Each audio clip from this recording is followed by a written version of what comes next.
Hi, it's Kim Quick, Forever Love Formula, and I'm continuing in my series of answering questions that came in regarding what is your burning question with dating and what are you really struggling with right now. So, one of the questions that came in was, how do you know if a guy is interested and not just wanting to have sex? I struggle with the fact that I will end up in another relationship where he's emotionally unavailable and I'm too honest. And this really hit home with me because, I can completely understand what you're saying here because I've been on both sides of the coin. I, in the past, had dated men that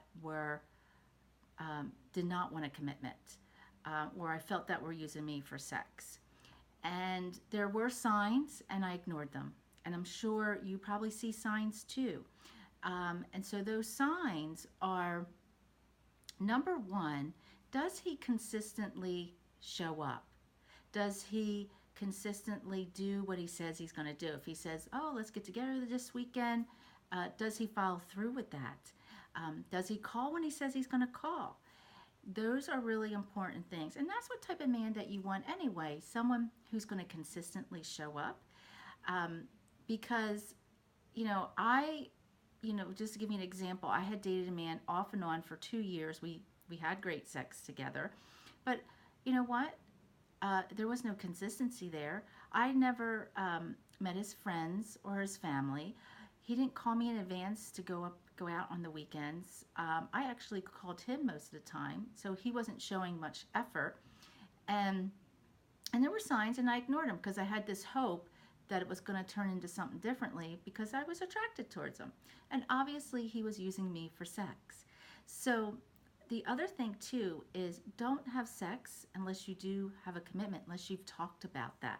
That would be the important thing because a man that's not um, emotionally unavailable, when you have that conversation with him, he's going to stutter, he's going to deflect, he's not going to talk about your future. So that's another sign they don't talk about the future.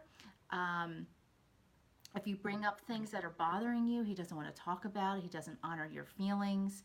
Um, there's no planned dates. There's a type of things that you want to take a look at. Now, the other thing I want to mention too is, so you know the signs, and for some reason we ignore them, and I did it well lots of times. And so I feel for you. My heart goes out to you because I know how that felt when I was going through that again and again. You know, even went out with a man that I thought there was something there, and one night I spoke up and asked, hey, I really like to have a commitment. And he said, I'm too busy. And then a week later, I found out he was actually engaged.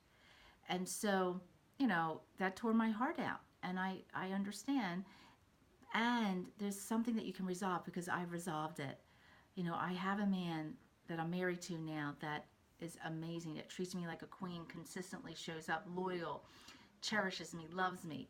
And so the other thing is to look at that as a place of responsibility, that you're that you have some belief systems for some reason that you're not seeing these signs. And I did the same thing. And one of the things I uncovered was when I was younger, I'm being honest here, my dad didn't show up. He wasn't, he consistently was unavailable. And so I made it mean something, that I wasn't loved by men and that I was not important. And so guess what? I felt comfortable with men that treated me like shit, that weren't emotionally available. And so it was not until I uncovered this and really healed it and changed my core belief system is that I was important and I deserved to be treated the way that I wanted to be treated, that I recognized the signs. And when I recognized the signs, I ran the other way. And guess what? Great men start showing up more and more. So you'll see that. So I hope that was enough. It's kind of challenging to give all the answers about this because I could write a book on this, and I probably should. of why we continue to meet men that aren't emotionally available. And I understand how you would be afraid of that. So I would first work on yourself, work on you, loving you. You're important. You deserve to have it. And then get back out there and coming from a new place where you'll be able to see the signs and date a man that truly wants to love you for you and be there for you and which you deserve. So bye for now. I hope that helps. If you have any questions, please reply back, or if you want to talk to me about it, I'd be happy to.